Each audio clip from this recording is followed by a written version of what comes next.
মাগুরায় motorcycle চালকের চোখে torch লাইটের আলো লাগাকে কেন্দ্র করে দুপক্ষের মধ্যে সংঘর্ষের ঘটনা ঘটেছে। এতে আয়ুব বিশ্বাস নামে এক ব্যক্তি নিহত হয়েছেন। ৮ সেপ্টেম্বর সোমবার সন্ধ্যায় দাসনা গ্রামে চায়ের দোকানের সামনে এ ঘটনা ঘটে। স্থানীয়রা জানান, শাকিল মোল্লা নামের এক যুবকের সঙ্গে আয়ুব ও তার ভাই সাহেব আলী বিশ্বাসের কথা কাটাকাটি থেকে সংঘর্ষ শুরু হয়। এতে গুরুতর আহত অবস্থায় আয়ুব বিশ্বাসকে প্রথমে মাগুরা 250 শয্যা হাসপাতালে ভর্তি করা হয়। এক্সট্রিম মশার কয়েল প্ল্যান্ট ফাইবার দিয়ে তৈরি, ডেঙ্গু চিকুনগুনিয়া বাহি সহ যে কোনো মশার বিরুদ্ধে দেয় এক্সট্রিম সুরক্ষা। পরে উন্নত চিকিৎসার জন্য ঢাকায় নেওয়া হলে মঙ্গলবার সকালে তিনি মারা যান। এদিকে এ ঘটনার পর দাসনা গ্রামে উত্তেজনা ছড়িয়ে পড়ে। নিহতের বাড়িসহ প্রতিপক্ষের বাড়িতে হামলা ও ভাঙচুর হয়েছে বলে অভিযোগ পাওয়া গেছে।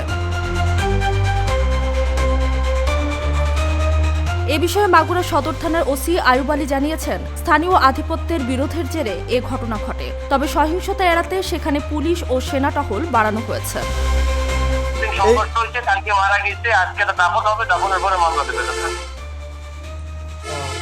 মানে এই ঘটনায় কি আটক আছে?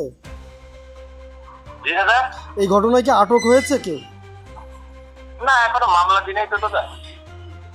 মরদেহটি এখন কোথায় আছে এটা একটু যদি বলতেন একবারে। পোস্টমর্টম চলতেছে হসপিটালে। এখন পুলিশ কি আছে ওই এলাকায়? হ্যাঁ, পুলিশ আছে। এটা একটু একবারে বলেন যে পরিস্থিতিটা আসলে কি, যদি একটু একবারে গুছায় বলতেন।